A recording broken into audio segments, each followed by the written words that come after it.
to play the shitty games that suck ass. He'd rather have a buffalo take a diarrhea dump in his ear. He'd rather eat the rotten asshole of a roadkill skunk and down it with beer. He's the angriest gamer you've ever heard.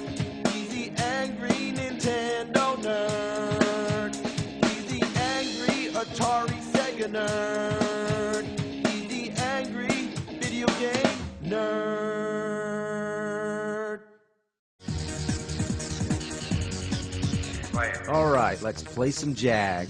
We've already established that the graphics weren't much of a leap for 64 bits, but graphics aren't everything. Take a look at Tempest 2000.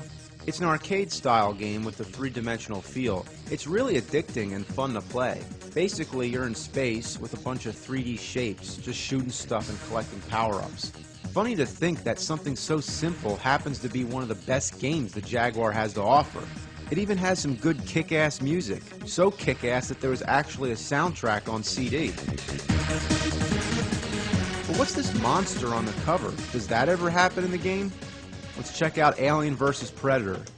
It's a first-person sort of survival horror thing. You can play as not only the alien and the predator, but as a marine. And with each character, your objectives are completely different. Surprisingly, it's most fun to play as the marine because you have a gun. But with the alien and predator, you have to sneak up on people. Not much to say, but it's another memorable game on the Jaguar. Next up, the big motherfucker of first-person shooters, Doom. This is one of the best console ports of Doom that I've played. It comes as close to the PC version as it gets. But they had to ruin it with one thing. There's no music during the gameplay. Really? Was there any reason not to have music? Did they run out of time? Some might consider it scarier that way, but it would have been nice to have the option. I call this one Silent Doom, so just put on some Slayer and you're all set. So I think I covered most of the real famous Jaguar games, so now let's look at something more obscure. Attack of the Mutant Penguins. I gotta admit, the name alone got my attention. But what the hell's going on? From what I understand, there's a bunch of penguins walking around. They buy tickets and then go into a transformation booth where they become evil mutant penguins. And from there, they go to the Doom scale. Yeah, the Doom scale. They jump in the mouth and then appear on the scale. So you gotta stop the penguins by using a weapon, for example, a baseball bat. How do you get the bat? You gotta collect letters that spell the word bat. Where do you find the letters? Inside treasure chests. But how do you open the treasure chests? A key, right? No, gremlins. Yeah, you collect what they call gremlins, and supposedly you drop the gremlins inside the treasure chest and then it opens. But no, it doesn't open right away. It takes like 10 seconds. The more gremlins you use, the faster it opens. But it doesn't open, it like explodes. When you get the bat, you gotta kill all the penguins, but they don't die if you hit them. Instead, there's a bunch of power orbs that scatter all over. You gotta get all the power orbs to power up your bat so you can kill the penguins. But you only kill the penguins wearing hats because the ones that don't wear hats fight the ones that do wear hats. If the mutant penguins on the Doom scale outweigh the regular penguins, the Doom scale starts screaming and going apeshit.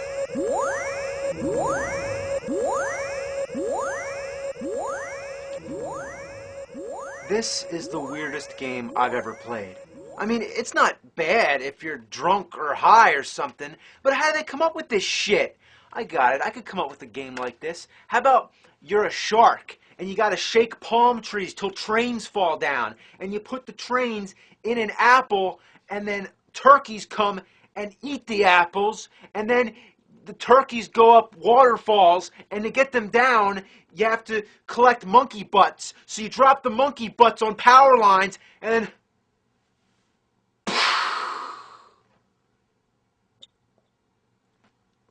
Alright, what's next? Kasumi Ninja. A fighting game, and a really bad one. Most fighting games have a character select screen. In fact, all of them have that, right? Well, not this one. Instead, it's got this weird first-person sort of thing. You walk around and touch statues to pick your character. It's so awkward. How did they fuck up something as easy as the select screen? Entering the combat zone. Even worse, when playing the one-player mode, you only get a choice of playing as two characters. You have to beat the other characters to unlock them. That alone makes it more of a pain in the ass than it has to be. The game itself is pretty much a Mortal Kombat clone, with every hit making pools of blood fall down, and it even has death moves. But it's also one of those games that wimps out by censoring the violence. You have to put in a parental password just to turn the blood on. Basically, it's just a 6-digit code. But what's the chance of kids not figuring out the code before their parents do? But once it's unlocked, you still need to set the level of blood. So in case you want there to be a little bit of blood, but not too much, like who the fuck cares? Just turn the goddamn blood on. The control is horrible. It's almost as bad as Shaq Fu. I'm not kidding. The attacks are sluggish, there's not much strategy, and you'll never guess how to do the special moves.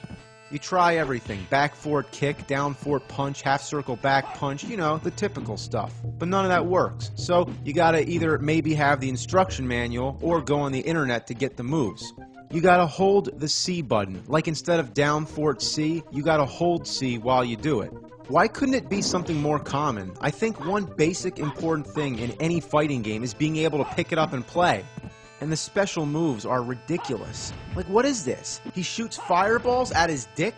Or maybe it's a gaping flame vagina? Who the fuck knows? Somebody was not right in the head. This game is fucking horrible. How do you wash down the bad taste of one shitty game with another? Cybermorph. I already mentioned that this one looks worse than Star Fox, but let's give it a chance. Good luck.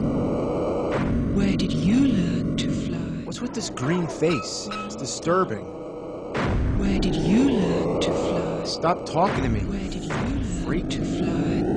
Where did you learn to fly? Every single time you hit something, it says that. Where did you learn? Knock it off. God, the mountains come out of nowhere. They just pop up, giving you no time to react. When you die, it picks you up right where you left off.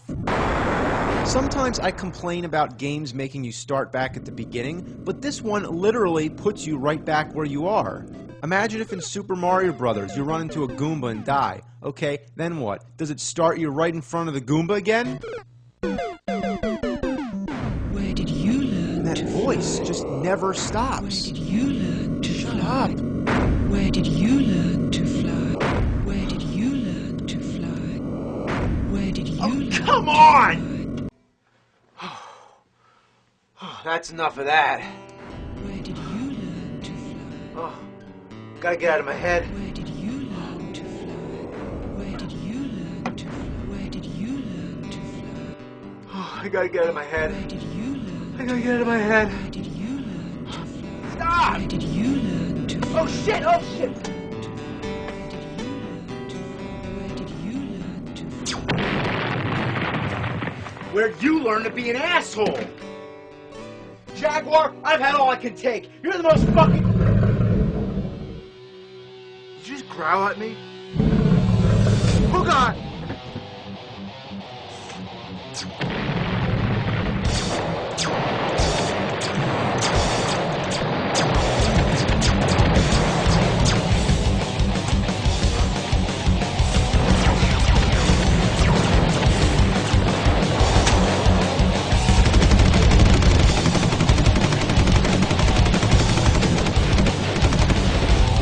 What do I do?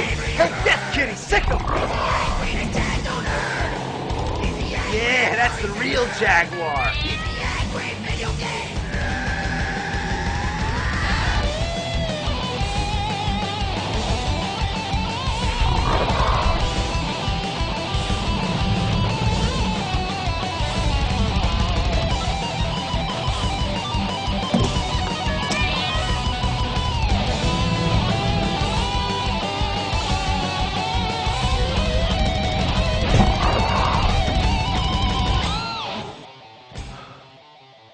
Well, okay, we played a few Jaguar games. We played a sports game, a side-scroller, a first-person shooter, a fighting game, a racing game, and a flying game.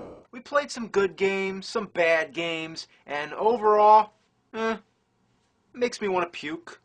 Like a cat.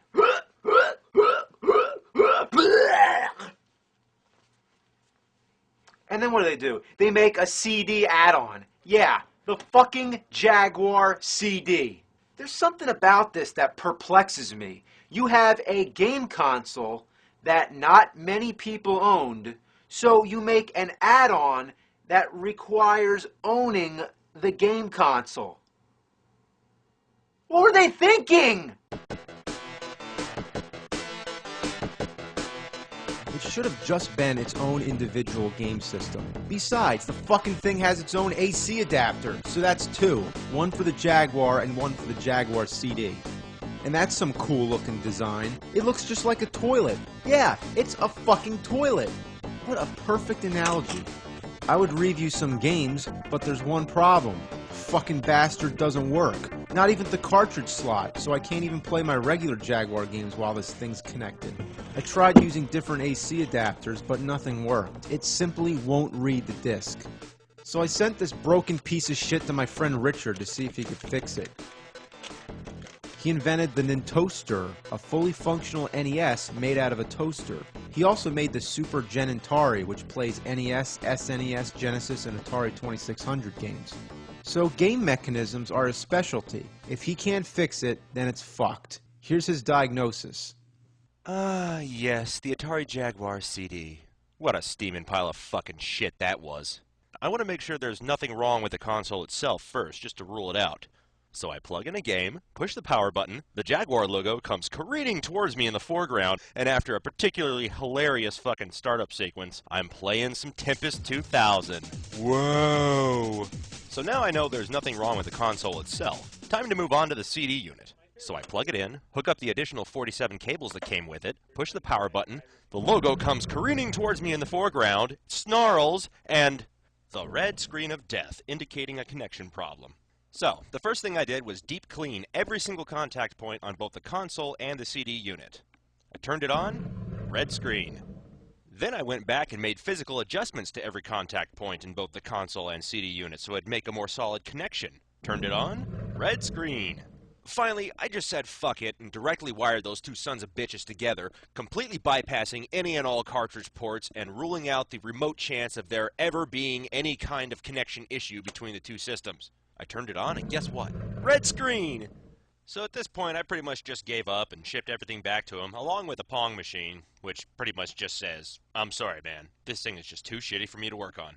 I think between the flaming fuck you middle finger red screens and getting snarled at the same time, this machine has become self-aware and does not want to be repaired. That is my diagnosis. Richard out. Well, thanks for trying.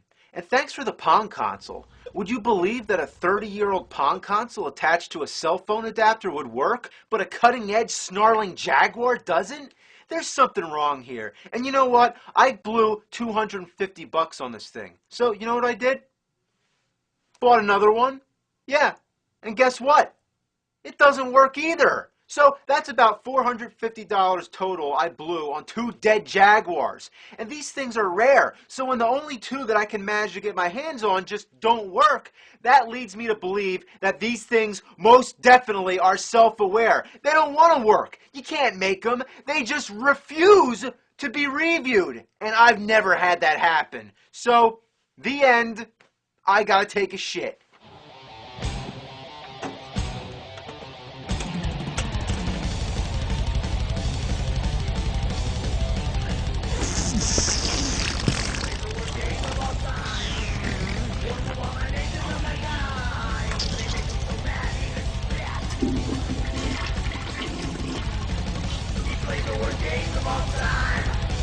Abominations of the God.